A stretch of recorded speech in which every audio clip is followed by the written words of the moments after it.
और फ्री का इसका सर्टिफिकेट किसी का जनरेट नहीं होगा, जो यहाँ पे है उसी का जनरेट होगा। जिसको जो करना होगा करें, कोई बात नहीं। अब आते हैं मानसिक लक्षण की बात। तो इसमें क्या क्या होता है? व्यक्ति को अपने आप में आत्मविश्वास की कमी हो जाती है। वो कोई भी काम करने की सोचता है, लेकिन उसको ये नहीं होता कि हम क्या करें नहीं करें, यानी उसको आत्मविश्वास में कमी हो जाती है।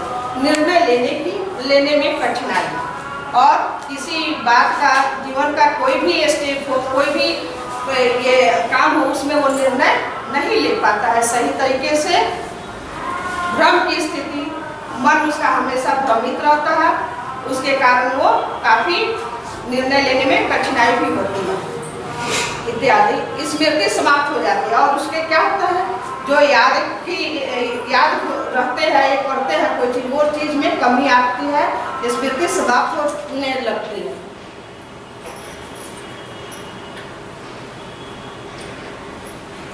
व्यवहारिक लक्षण। अब स्ट्रेस के कारण व्यवहार में क्या क्या अंतर आता है उसको हम लोग देखेंगे। शराब और अन्य नशीले पदार्थों का आदि। स्ट्रेस के कारण व्यक्ति क्या करता है, सहारा लेने लगता है, सेवन करने लगता है नशीले पदार्थों का, शराब का। उसके बाद भूख में परिवर्तन, भूख में भी परिवर्तन हो जाता है। कभी उसे ज्यादा भूख लगती है तो कभी कम भूख लगती है। इसके बाद वो नाखून चबाना ये भी हो जाता है इत्यादि।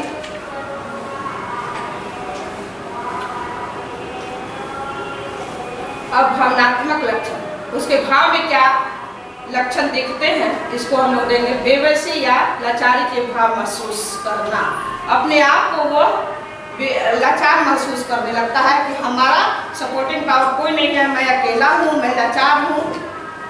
अधीरता, वो इस स्थिति में वो बेचैन रहता है, किसी काम को सही ढंग से नहीं कर पाता है। क्रोध आने लगता है उसको।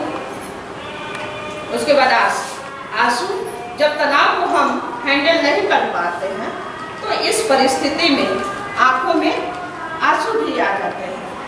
व्यक्तिगत और उपस्थिति में गिरावट भी होती है। अब तनाव से संबंधित कौन कौन सी बीमारियां हो सकती हैं इसको हम देखेंगे। दिल की किसी बीमारी का खतरा भी हो सकता है, जैसे हार्ट अटैक हुआ, ब्लड प्रेशर बढ़ जाता है। उसके बाद दमा, सांस फूलने की बीमारी हो जाती है, मोटापा हो जाता है। और उसके बाद मधुमेह, शुगर, जो कि आजकल आम बीमारी हो गया है। सिर दर्द होने लगता है, अवसाद और चिंता, डिप्रेशन में भी चला जाता है इसके कारण। उसके बाद गैस्ट्रो इंटेस्टाइल समस्याएं हो जाती है।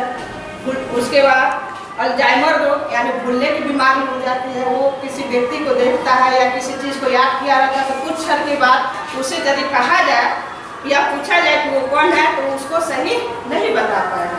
समय से पहले पूरा होना, वो जब होना चाहिए तो उस समय से पहले वो पूरा हो जाता है। अकाल मृत्यु भी हो सकती है इसके कारण।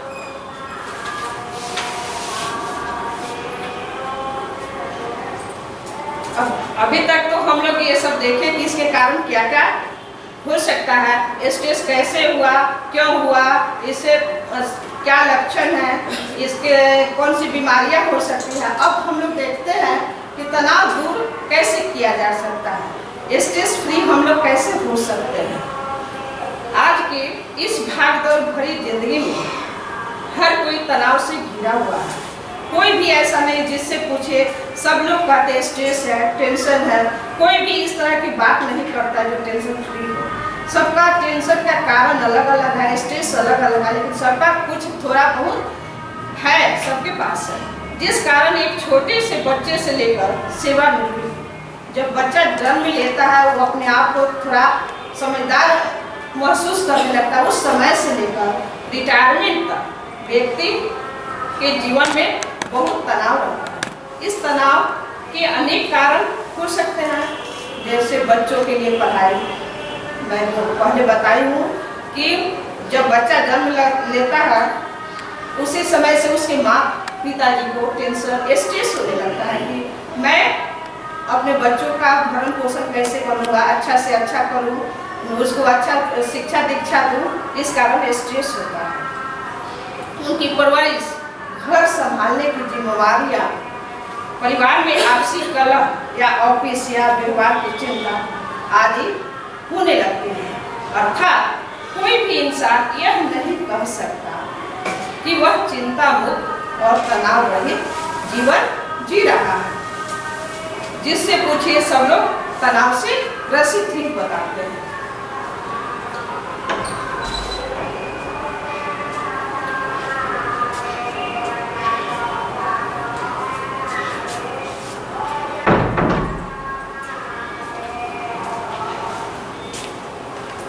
ये चिंता जो है तनाव की तो हद हो जाती है कब, जब हम इसके कारण किसी रोग से ग्रसित हो जाते हैं। इसके कारण होने वाली कुछ आम बीमारियां भी हैं जो पहले बताया भी जा चुका है, और साथ डिप्रेशन, हृदय रोग, शुगर का बढ़ना, स्वभाव में चिड़चिड़ापन, जल्दी गुस्सा आना, मानसिक विकार आदि।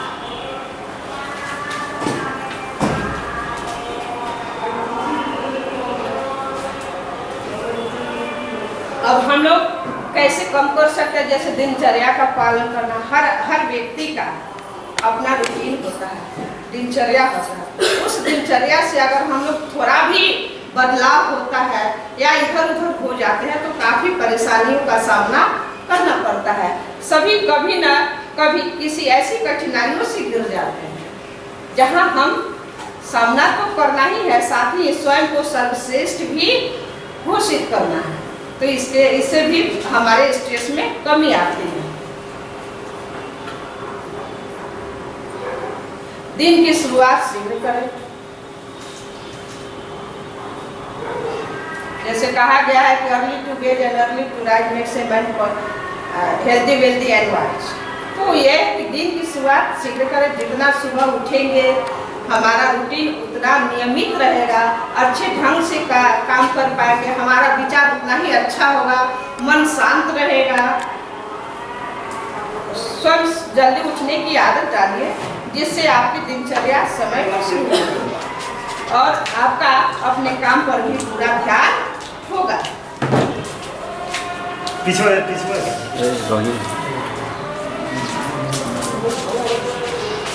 समस्या को स्वीकार करना सीखें।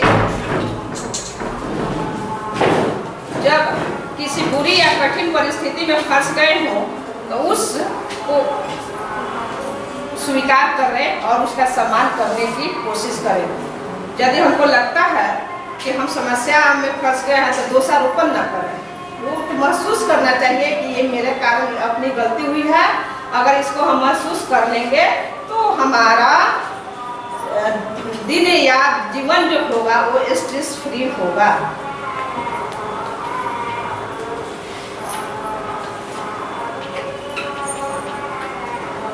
नेक्स्ट टॉपिक है स्वयं की देखभाल करें। हम लोग होता क्या है कि बच्चों और परिवार की देखभाल करते करते हम अपने पर उचित ढंग से देखभाल नहीं कर पाते, जिसके कारण हम विभिन्न रोगों से ग्रसित हो जाते हैं। तो उन दूसरों की सेवा करने के लिए, दूसरों को देखने के लिए पहले हमें स्वस्थ रहना अति आवश्यक है। हम किसी तनावपूर्ण स्थिति से घिरे हुए हों, हम अपने काम को छोड़ देते हैं और हर समय हर संकट के बारे में ही सोचते रहते हैं। इसी कारण कई बार खाना पीना भी छूट जाता है।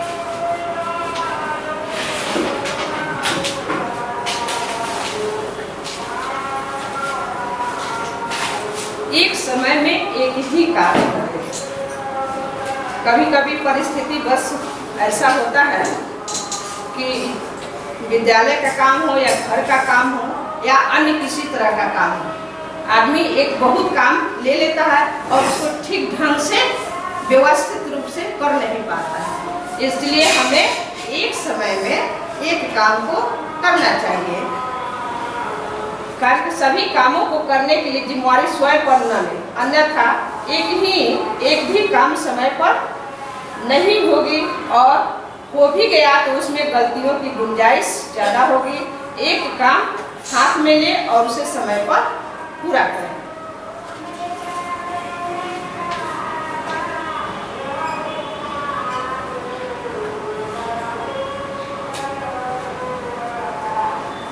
अब आता है नेक्स्ट पॉइंट है कि ध्यान भंग करने वाली चीज़ों से दूर रहें। आप काम कर रहे हो तब आप ईमेल, नोटिफिकेशन, मोबाइल का प्रयोग न करें, क्योंकि इनसे काम करते समय ध्यान हमारा भंग हो जाता है। कहने का तात्पर्य यह है कि जब हम जो काम कर रहे हैं, जैसे कॉपी चेक करने की बात आई या कोई रिजल्ट बनाना है, या अभी जो हम लोग समस्या से जूझ रहे हैं कि कभी इसका सर्टिफिकेट लेना है तो कभी कॉपी चेक करना है, अनेक समस्याएं आ रही हैं। इसमें होता क्या है कि हमारा ध्यान जो है सभी कामों पे बट जाता है, हम लोग एकाग्रचित नहीं हो पाते हैं, जिसके कारण गलतियां होती हैं या होने की संभावना रहती है।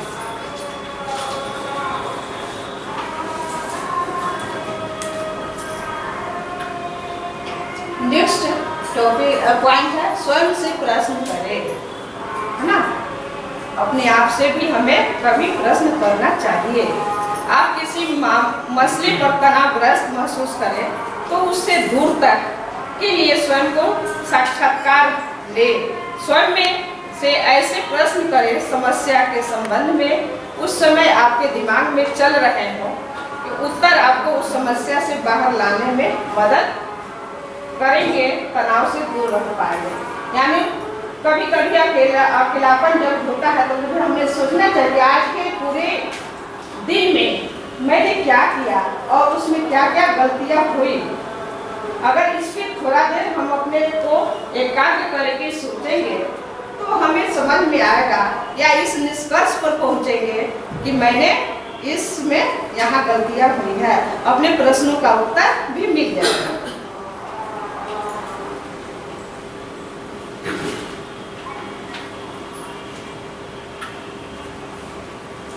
अब आता है नियमित व्यायाम करें। व्यायाम के द्वारा भी हम लोग स्ट्रेस फ्री होते हैं। जैसे कसरत करना न केवल आपको शारीरिक रूप से स्वस्थ करता है बल्कि यह आपको मानसिक रूप से भी मजबूत बनाता है। नित्य काम करने से शरीर बनने वाले स्ट्रेस हार्मोन्स की मात्रा का कमी होता है और हम इस तनाव रहित होकर खुशहाल जीवन जी पाते हैं। जैसे कहा गया है कि करे योग रहे निरोग, है ना। योग के द्वारा हमारा सिर्फ शारीरिक तनाव ही नहीं मानसिक तनाव भी समाप्त होता है।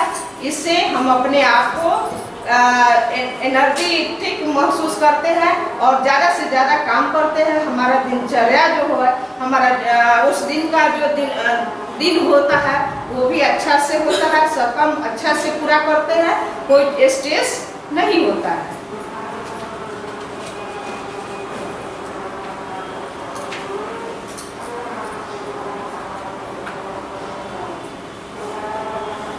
भरपूर मात्रा में नींद ले।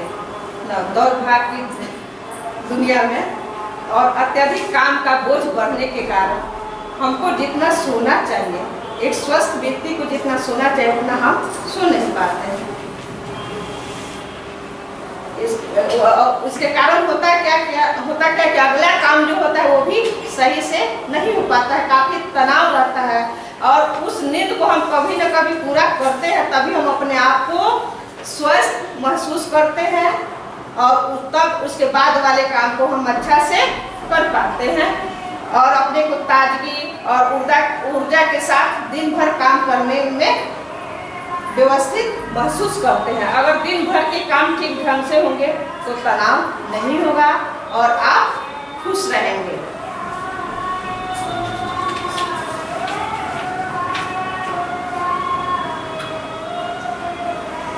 अब नेक्स्ट पॉइंट है परेशानियां साझा करना।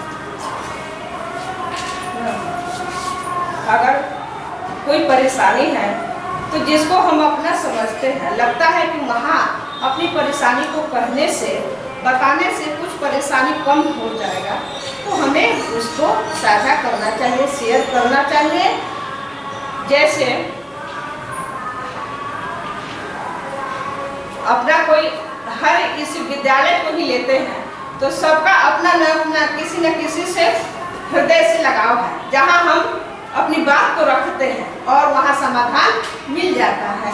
इस उम्मीद के साथ हम उससे अपना टॉपिक जो है परेशानियाँ जो हैं उसे साझा करते हैं। लगता है कि उनके पास जाएंगे तो समस्या का समाधान नहीं हो पाएगा। इस तरह से हम मन में विचार लाते हैं और उस परेशानी को साझा करते हैं और उससे हमें राहत भी मिलती है।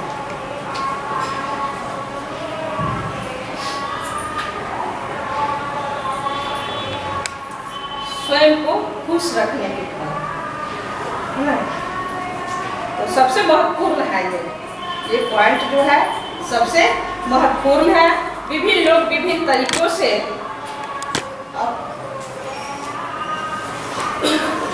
अपनी खुशी और दुख के लिए भी किसी और में क्या करते हैं, ठहराने की आदत छोड़ देते हैं। यानी एक दूसरे को दोषारोपण न करें कि ये काम जो गलत हुआ, ये काम खराब जो हुआ उनके कारण हो गया। इससे हम खुश नहीं रह सकते हैं। जैसे परिवार को ही लेते हैं, पति पत्नी, जैसे बच्चे अच्छे बन गए तो उनमें पिता का नाम आता है, मेरे कारण मेरा बेटा अच्छा बन गया। अगर खराब बन गया या कोई खराब काम आया, कुछ हुआ, तो पुरुष अधिकांशतः महिला, ये मैं नहीं करूँगी सभी जगह, लेकिन कुछ क्योंकि हर नियम का अपवाद होता है, एक्सेप्शन होता है, इसलिए ज्यादातर महिलाओं को ही दोषारोपण किया जाता है कि तुम इसको ज्यादा लाड प्यार कर दी इसलिए ऐसा हो गया, बाप नहीं मान रहा है। इस तरह की बातें आती हैं। चलो, अब इन सारी बातों को जानने के बाद, समझने के बाद हम इस निष्कर्ष पर पहुंचते हैं कि तनाव से आज का हर कोई ग्रसित है। मैं पहले भी बताई हूँ कि जब से बच्चा जन्म लेता है आजीवन मृत्यु पर्यंत वो तनाव से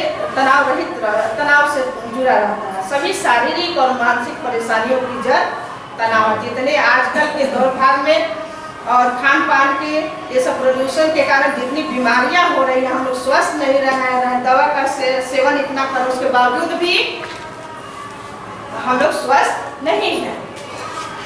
एक सामान्य सा लगने वाला तनाव भी कई बीमारियों को जन्म देता है, जिनसे छुटकारा पाना आसान नहीं होता है। हम लोग बराबर दवा खा रहे हैं बीमारी का, लेकिन वो ऐसा नहीं हो रहा है कि वो हमेशा के लिए छूट जाए बीमारी। नहीं, वो जब कोई बीमारी हो गई तो उसके लिए आप दवा खाते रहिए। इसलिए छोटी छोटी बातों को मन पर हावी न करें, है ना। इसलिए हम अंत में कह सकते हैं कि तनाव वातावरण में नहीं होता है, व्यक्ति के मन और मस्तिष्क में होता है।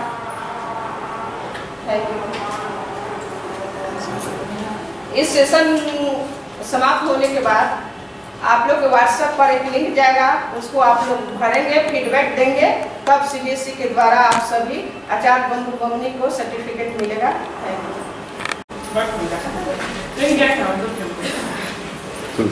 इन हाउस ट्रेनिंग में उपस्थित आचार्य बंधु भगिनी को सादर नमस्कार है, स्वागत है। मैं इंदु कुमारी, आचार्य सरस्वती शिशु विद्या मंदिर दर्शन नगर छपरा। आज का टॉपिक है स्ट्रेस मैनेजमेंट टेक्निक। सबसे पहले हम ये जानना चाहेंगे कि स्ट्रेस है क्या। यह जो स्ट्रेस शब्द आता है इससे सब लोग परिचित होंगे। स्ट्रेस है क्या, इसके बारे में हम लोग जानेंगे। किसी मनुष्य के मन स्थिति की उपजा विकार है। मन स्थिति एवं परिस्थिति के बीच असंतुलन और असमंजस के कारण यह उत्पन्न होता है।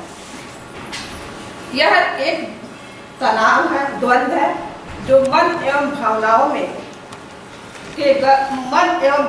गहरी दरार पैदा करता है। आज की दुनिया में सब लोग तनाव से ग्रसित है, लेकिन चाहे वो बच्चा हो, बूढ़ा हो, युवा हो, सब लोग स्ट्रेस की बात करते हैं। यह बहुत बड़ी समस्या बन गई है, लेकिन क्या आपको लगता है यह समस्या नहीं है? नहीं, ये समस्या पहले भी थी, आज भी है, ये नई नहीं है। कोई भी ऐसा कार्य जो हमारे लिए महत्वपूर्ण होता है, लेकिन हम लोग जैसे उसे कर नहीं पाते हैं, तो यह स्ट्रेस को जन्म देता है। जैसे उदाहरण स्वरूप समझेंगे कि किसी विद्यार्थी को एग्जाम देने जाना है सेंटर पे, एग्जाम देने के क्रम में उसको 40 मिनट का समय लगता है, किंतु उसके पास मात्र 30 मिनट का समय बच गया है। उसमें वो जाता है, ट्रैफिक भी है रास्ते में, इससे उसे काफ़ी स्ट्रेस होता है और वह स्ट्रेस के कारण काफ़ी तनाव में आता है और अपने सेंटर को पहुंचता है। देखा जाए तो स्ट्रेस हमारे मानसिक व शारीरिक स्वास्थ्य के लिए खतरनाक है। अब तनाव को विभिन्न मनोवैज्ञानिकों ने विभिन्न ढंग से परिभाषित किया है। तो तनाव वह प्रतिक्रिया है जिस पर लोगों को अत्यधिक दबाव पर अन्य प्रकार की मांग को रखा जाता है। एक मनोवैज्ञानिक हैंस सेले जो तनाव को अपने ढंग से परिभाषित किया है, तनाव शब्द को खोजा और इसकी परिभाषा शरीर की किसी भी आवश्यकता के आधार पर अनिश्चित प्रतिक्रिया के रूप में की।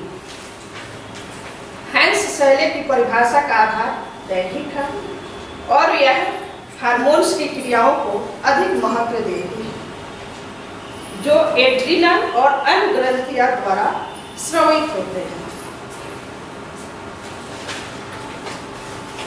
अब देखते हैं कि तनाव कितने प्रकार के होते हैं या how many kinds of stress. तो तनाव मुख्यतः 2 प्रकार के हैं, positive stress and negative stress, सकारात्मक तनाव एंड नकारात्मक तनाव।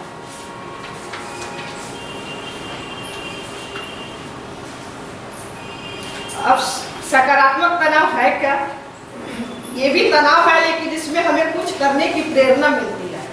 सकारात्मक तनाव समस्याओं का सामना करने के लिए प्रेरित करता है। यह हमें रचनात्मक बनने, पहल करने और उन परिस्थितियों के लिए कुशलता से जवाब देने की अनुमति देती है जिनकी आवश्यकता होती है। जैसे उदाहरण स्वरूप समझते हैं, यदि कोई विद्यार्थी स्कूल में या अपने कक्षा में प्रथम आता है, टॉप करता है, तो उसे भी स्ट्रेस होता है। वो इस स्ट्रेस के साथ अपने आप को झेलते रहता है कि इस बार मैं टॉप होने के कारण विद्यालय प्रबंधन के द्वारा प्रोत्साहित किया गया हूँ, इसलिए मुझे नेक्स्ट ईयर भी, अगले साल भी इसको इस स्थान को बरकरार रखना है।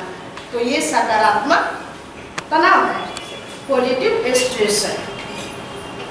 अब इसमें क्या क्या आते हैं? नए काम की शुरुआत, जैसे उस विद्यार्थी ने इस बात को मन में लिया कि हमको इतना मेहनत और ईमानदारी के साथ अपना काम करना है कि मेरा यह जो विद्यालय में टॉप स्थान आया वो बरकरार रहे, इससे हम हटे नहीं। इसमें हम नए काम की शुरुआत करते हैं।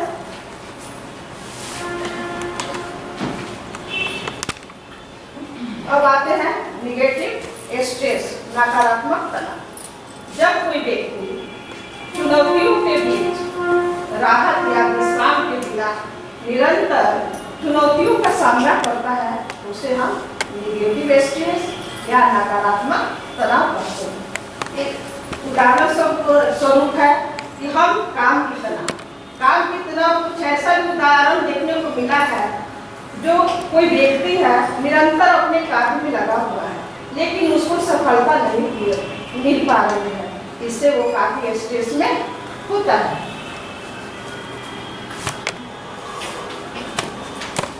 अब आते हैं कि तनाव के क्या कारण है, मुख्य कारण क्या हो सकते हैं, क्या है। तो ये 3-4 कारणों से तनाव होता है। एक तो है कार्य संबंधित तनाव, जो जैसे पढ़ाई में अव्वल होना, समय पर नौकरी न मिलना, पढ़ लिख कर कोई विद्यार्थी पढ़ लिख कर जब वो नौकरी की तलाश में बार बार प्रयास करते रहता है, अंततः उसको नौकरी नहीं मिलती है तो वो काफ़ी तनाव में रहता है और इसके लिए वो प्रयास जारी रखता है। नौकरी के कारण घर से दूर रहना, ये भी स्ट्रेस है। किसी को नौकरी भी हो जाती है, वो घर के सदस्यों से अलग है, अपने घर के सदस्यों के साथ वो मिलजुल कर कोई अपना काम शेयर नहीं कर पाता है, तो ये भी स्ट्रेस है।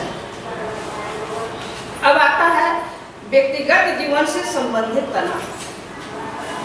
तो इसमें आर्थिक तंगी होना। आर्थिक तंगी के अभाव में तो हम जीवन की कल्पना भी नहीं कर सकते, क्योंकि बिना पैसे के जीवन का कोई भी काम संभव नहीं। जब बच्चा जन्म लेता है तभी से उसके माँ बाप को स्ट्रेस में हो जाते हैं कि मेरे पास इतना पैसा हो कि मैं अपने बच्चे का पालन पोषण सही ढंग से कर सकूं, उसकी शिक्षा दीक्षा भी अच्छा से दे सकूं, ये अपने जीवन में हर काम अच्छा से करे।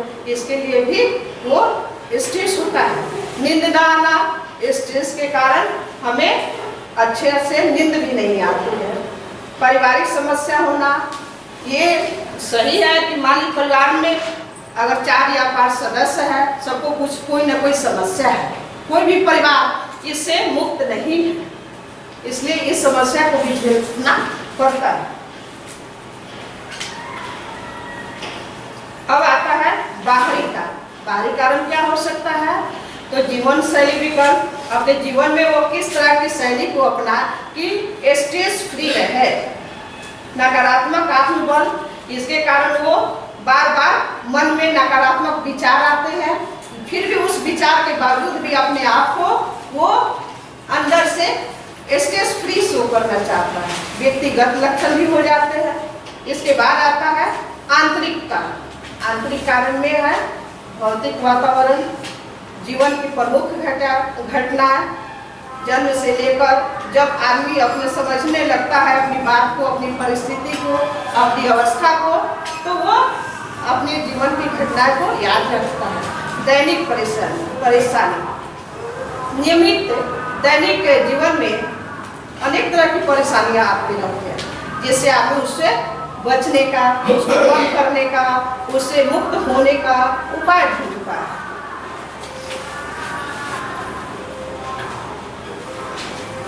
तनाव के लक्षण क्या क्या है?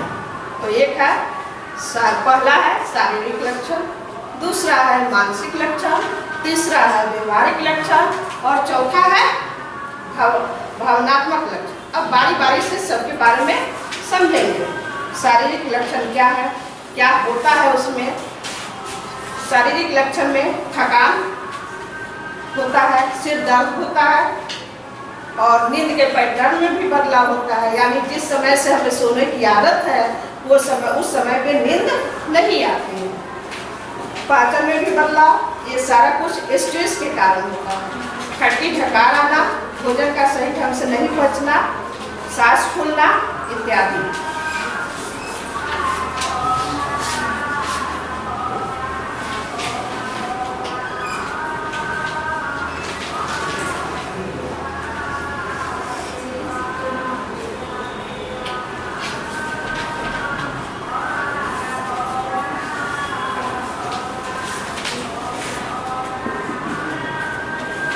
अब आता है मानसिक लक्षण। इसमें क्या क्या होता है?